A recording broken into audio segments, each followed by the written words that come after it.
अफगानिस्तान में तालिबान के कब्जे के बाद पाकिस्तानी आतंकी कश्मीर घाटी में कब्जे का सपना देखने लगे हैं। इसके लिए उन्होंने अपनी योजनाओं को अमली जामा पहनाना शुरू कर दिया है। पाकिस्तानी आतंकी संगठन जैश-ए-मोहम्मद के सरगना मौलाना मसूद अजहर ने अफगानिस्तान के कंधार जाकर तालिबानी नेतृत्व से मुलाकात की है। सूत्रों के मुताबिक पाकिस्तान स्थित आतंकी संगठन जैश-ए-मोहम्मद का प्रमुख मौलाना मसूद अजहर अगस्त के तीसरे सप्ताह में कंधार में था, जब तालिबान ने अफगानिस्तान पर कब्जा कर लिया था। भारत में कई आतंकी हमलों के लिए जिम्मेदार मसूद ने कश्मीर में अपने नापाक मंसूबों को अंजाम देने के लिए तालिबान से मदद मांगी है। सूत्रों के हवाले से जानकारी मिली है कि मसूद अजहर ने तालिबान के पॉलिटिकल विंग के प्रमुख मुल्ला अब्दुल गनी बरादर से मुलाकात की। मसूद अजहर ने कश्मीर घाटी में जैश-ए-मोहम्मद की गतिविधियों को अंजाम देने के लिए तालिबान से मदद मांगी है और हाल ही में मसूद अजहर ने अफगानिस्तान में तालिबान के कब्जे को लेकर खुशी भी जाहिर की थी। पाकिस्तान के बहावलपुर स्थित जैश के हेडक्वार्टर में जैश के आतंकियों के बीच ये संदेश प्रसारित किया गया कि जैश ने तालिबान को अफगानिस्तान में जीत की बधाई दी है। तालिबान और जैश-ए-मोहम्मद की विचारधारा शरिया कानून को लेकर एक जैसी है। 1999 में जेल से बाहर आने के बाद जैश का गठन करने वाला मसूद अजहर भारत में कई आतंकी हमलों को अंजाम दे चुका है। वहीं मसूद अजहर और तालिबान की मुलाकात भारत के लिए एक चिंताजनक खबर के रूप में सामने आई है।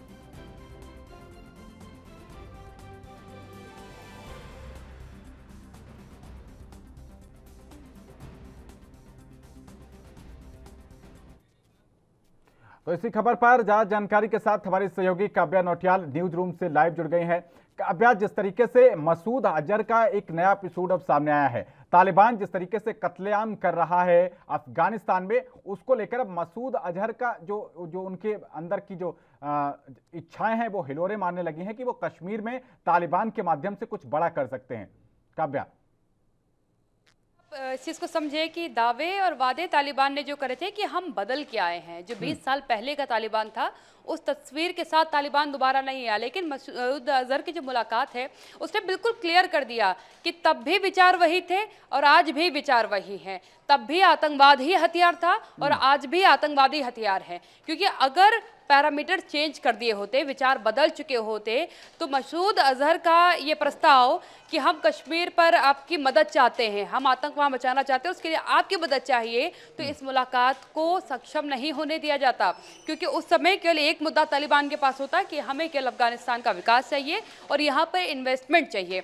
लेकिन इससे इतर इस मुलाकात ने बिल्कुल क्लियर कर दिया है कि आतंकवाद के आधार पर ही तालिबान ने कब्जा किया है अफगानिस्तान पर और आगे भी वो इसी प्रोसीजर में लगा रहेगा और आतंकवाद को फैलाता रहेगा। काव्या, मसूद अजहर का क्योंकि एक पर्सनल इंटरेस्ट भी है, इसका भांजा वहां पर जो था आतंकवादी गतिविधियों में शामिल था और कश्मीर में भारतीय सेना ने उसको दोजख पहुंचा दिया था। तो अब ये एक पर्सनल इंटरेस्ट भी है और साथ ही जो इनका आतंकवाद फैलाने का अपना जो एजेंडा है वो किस तरीके से अब तालिबान का कब्जा अफगानिस्तान में होने के बाद भारत के लिए कितनी बड़ी चिंताएं बढ़ सकती हैं। देखिए बाबर, एक चीज़ को समझिएगा, क्योंकि जब तालिबान ने अफगानिस्तान पर जिस तरीके से कब्जा किया है, जिस आतंक के साथ उसने कब्जा किया है, उस पर कहीं ना कहीं पाकिस्तान इतरा रहा है। उसे गुमान हो रहा है इस बात का कि आतंक ने किसी देश के ऊपर जो है कब्जा कर लिया है और इससे हमें बड़ी मदद मिलेगी। हमें मदद मिलेगी क्योंकि हमने हमेशा आतंक को उस पर पैसा लगाया है, उस पर मेहनत की है, उसे उपजाया है और इसकी मदद हम लेंगे हिंदुस्तान को परेशान करने में, कश्मीर पर वापस हमला करने में, जो हिंदुस्तान की शांति है उसे भंग करने में। लेकिन मैं बार बार कहती हूँ कि पाकिस्तान इस बात को भूल जाता है कि तालिबान अलग हो चुका है एक तरीके से। अब वो एक देश के ऊपर शासन कर रहा है इस समय और अगर वो किसी भी देश पर कब्जा कर सकता है आतंकी हथियार के साथ, तो पाकिस्तान भी इससे अपने आप को बचा हुआ ना समझे। इमरान खान जरूर इस समय इस बात पर जो है आप एक तरीके से कह लीजिए मुंगेरी लाल के सपने देख रहे हैं कि तालिबान हमारी मदद करेगा और हम कश्मीर पर कब्जा कर लेंगे, क्योंकि पाक ऑक्यूपाइड कश्मीर को लेकर के आप एक तरीके से कह सकते हैं कि भारत की सरकार क्लियर हो चुकी है कि बहुत जल्द हम पाक ऑक्यूपाइड कश्मीर को हिंदुस्तान में जोड़ लेंगे। जिस तरीके से हमने अनुच्छेद 370 और 35A को हटा करके कश्मीर का जो विशेष राज्य का दर्जा था उसे समाप्त किया और एक अखंड भारत की जो तस्वीर हम बार बार कहते हैं उसे बनाया है। और उसमें अब एक पैरामीटर जो एक अलग एक फैक्टर आता है वो होता है पाक ऑक्यूपाइड कश्मीर। उसको लेकर के बार बार, क्योंकि पाकिस्तान कहता है ये हमारा हिस्सा है, इस पर हमारा अधिकार है। अगर उस तरीके से बात करें तो पाकिस्तान जो सोच रहा है वो असल में होने वाला नहीं है। तालिबान जरूर आतंकवाद का सहारा दे सकता है, लेकिन वो मदद करेगा या नहीं करेगा एक बड़ा सवाल है, लेकिन सफलता की उम्मीद बहुत कम। ठीक है काव्या, लौटते हैं आपके पास। इसी बीच हमारे साथ रक्षा विशेषज्ञ रामदेव सेंगर जी फोन लाइन पर जुड़ गए हैं। सेंगर साहब, ये जो खबर सामने आ रही है कि मुल्ला बरादर से मसूद अजहर ने मुलाकात की है, भारत के लिहाज से कितनी चिंताजनक खबर है? और अब भारतीय जो नेता हैं उनको क्या सोचना चाहिए, जो सरकार में बैठे जिम्मेदार लोग हैं उनका क्या कदम होना चाहिए? सेंगर जी, सुन पा रहे हैं क्या आप मुझे?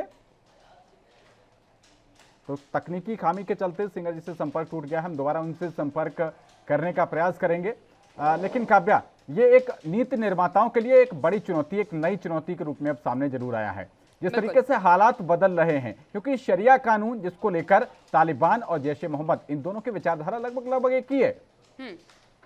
बिल्कुल, विचार एक है। विचार में आप शरीयत के कानून की अगर आप बात करते हैं कि शरीयत का कानून जो है ये मानते हैं, इसके इतर अगर आप बात करें तो ये आतंकवाद को भी अपनी प्राथमिकता पर ही रखते हैं। चाहे आप जैश ए मोहम्मद की बात करें, चाहे लश्कर ए तैयबा की बात करें, चाहे आप तालिबान की बात कर ले, चाहे तालिबान के की बात कर लीजिए, ये सभी जो है आतंकवाद को मानते हैं। और आतंकवाद से लड़ना ये अपने आप में एक बड़ी जंग है जिसको हिंदुस्तान एक लंबे समय से लड़ रहा है। सबसे अहम बात आप ये समझिए कि आप किसी ऐसे दुश्मन से लड़ सकते हैं जो नीतियों को मानता हो, नियमों को मानता हो, क्योंकि युद्ध के भी कुछ नियम होते हैं, कुछ तौर तरीके माने जाते हैं। अगर आप गोरिल्ला वॉर करते हैं तो गोरिल्ला वॉर यकीनन एकाएक आपका आके सामने आ जाना, एकाएक आपका हमला कर देना, वो जरूर कहीं ना कहीं पीठ पर छिपकर या पीठ पर वार करना जो है वो युद्ध की नीति में नहीं आता है। लेकिन यही नीति केवल आतंकवाद को समझ में आती है कि हम छिप कर वार करेंगे। और छिप कर जब वार किया जाता है तो व्यक्ति को बड़ा सतर्क रहना पड़ता है। और यही बड़ा कारण भी है कि इस समय बॉर्डर्स पर सिक्योरिटी ज्यादा बढ़ा दी गई है, क्योंकि लगातार आपने देखा कि ड्रोन्स की एंट्री सीमाओं पर आना, अंतर्राष्ट्रीय सीमा से पार हो जाना, और ये इस बीच ये भी निकलकर सामने आना कि पाकिस्तान रूस और तुर्की से संपर्क कर रहा है। आपके पास रामदेव सेंगर जी हमारे साथ फिर से जुड़ गए हैं। सेंगर साहब, अब भारत के नीति निर्माताओं को क्या एक खास रणनीति बनानी चाहिए, जबकि मसूद अजहर जो है वो तालिबान से संपर्क कर रहा है और कश्मीर को लेकर उसके इरादे जग जाहिर हैं? देखो पवन, सबसे बड़ी बात यह है कि इरादे तो जग जाहिर उनके पहले से ही थे। पाकिस्तान की आर्मी ने तालिबान को सपोर्ट किया है, तालिबान को पैदा किया है, अमेरिका ने अपनी औलाद को हमारे लिए सरदर्द बना के छोड़ दिया है। ये सारी समस्याएं तो जहां के तहां खड़ी हैं और वो हमारे खिलाफ लगातार कार्रवाई करेंगे। अब तरीका ये है कि हिंदुस्तान को क्या करना चाहिए। जैसा आप कह रहे हैं कि हमारे नीति निर्माता जो है काम कर रहे हैं, चुप रहने की अब जरूरत नहीं है। तो जब आदमी मौन रहता है तो मौन कमजोरी का निशान होता है। जब अजहर मसूद जैसे आतंकवादी लोग तालिबान से मिलते हैं तो पहली बात हमें ये यूएन में या देश को खोल करके बताना चाहिए कि तालिबान आतंकवादी संगठन है, और उस देश को न तो हम मान्यता देंगे, ना ही हम उस देश से कोई संबंध रखेंगे, व्यापार तोड़ देंगे और किसी तरह का कोई संबंध नहीं रखेंगे।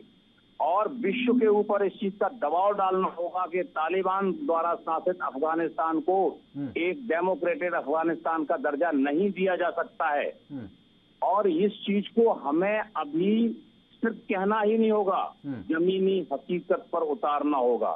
आज हमारी सेना तैयार है, रॉ तैयार है। अभी इसकी कूटनीतिक पहल जितनी भी हो सकती है सरकारों को करनी चाहिए, लेकिन अब इजराइल की पॉलिसी के हिसाब से हिंदुस्तान को काम करना होगा।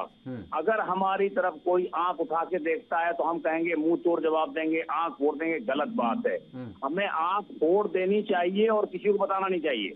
जो इधर क्रॉस बॉर्डर टेररिज्म होता है, तालिबान आज पाकिस्तान से दोस्ती हो रही है, तालिबान के लड़ाके हैं और लड़ने के लिए तैयार है, तो बिगड़े हुए सोल्जर्स भी उनके साथ शामिल हो गए हैं। वो कल आपको धीरे धीरे आपके बॉर्डर की तरफ आएंगे, पीओके की तरफ आएंगे, पाकिस्तान के बॉर्डर से आपके पास एंट्री करने की कोशिश करेंगे।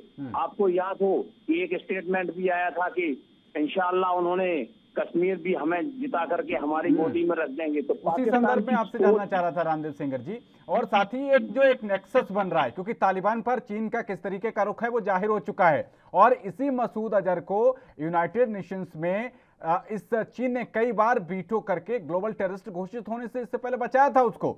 तो ये एक सेंगर साहब, ये पूरा नेक्सस बन रहा है, कितनी बड़ी चुनौती हमारे लिए ये? देखो, सबसे बड़ी चीज ये है कि हम दो फ्रंट पर लड़ रहे हैं।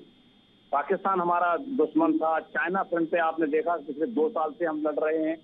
और रक्षा बजट और रक्षा की जो तैयारियां हैं, मैं समझता हूं देश के सामने ये कहना जरूरी है कि अभी रक्षा बजट में कुछ इजाफा करने की जरूरत है। और यहाँ तक कि बाकी कंट्रियों को देखते हुए जब आप 3 फेज पर लड़ोगे तब लोग तालिबान को मोहरा बना करके आपके खिलाफ खड़ा कर देंगे।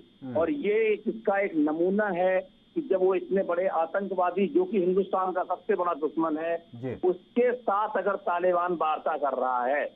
और आपके लिए कहा जा रहा है 10 बजे, आज अगर आपने 11 बजे की पाकिस्तान की आर्मी की प्रेस कॉन्फ्रेंस सुनी होगी तो उसमें आपने सुना होगा कि उनका जनरल कह रहा है कि जो भी हिंदुस्तान ने अफगानिस्तान में किया है, जितना भी डेवलपमेंट किया है वो पाकिस्तान के खिलाफ किया है। मतलब पाकिस्तान कुल मिलाकर के सरेआम हमें चेतावनी देता है, धमकी देता है, परेशान करता है और हम मूक दर्शक बने हुए हैं। अब रक्षा विषय ये कहता है कि देखिए बातचीत का समय निकल गया है, न तो बातचीत होगी, अब जो भी होगा बालाकोट होगा, पनिशमेंट होगा। अगर हिंदुस्तान के बारे में इस तरह की बदतमीजी की भाषा इस्तेमाल की गई तो यूएन को भी बताना होगा, बाकी लोगों को भी बताना होगा कि अभी वो समय नहीं है कि हिंदुस्तान तुम्हारी हर बेवकूफी को सहन करता रहे और अपना नुकसान करता रहे।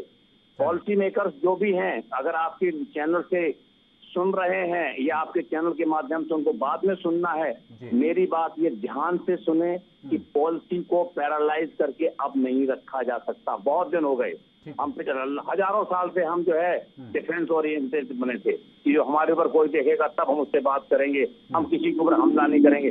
मैं तो कहता हूं कि अगर तालिबान और ये लोग होते हैं इन पे हम स्ट्राइक भी करेंगे, इनको पनिशमेंट भी करेंगे।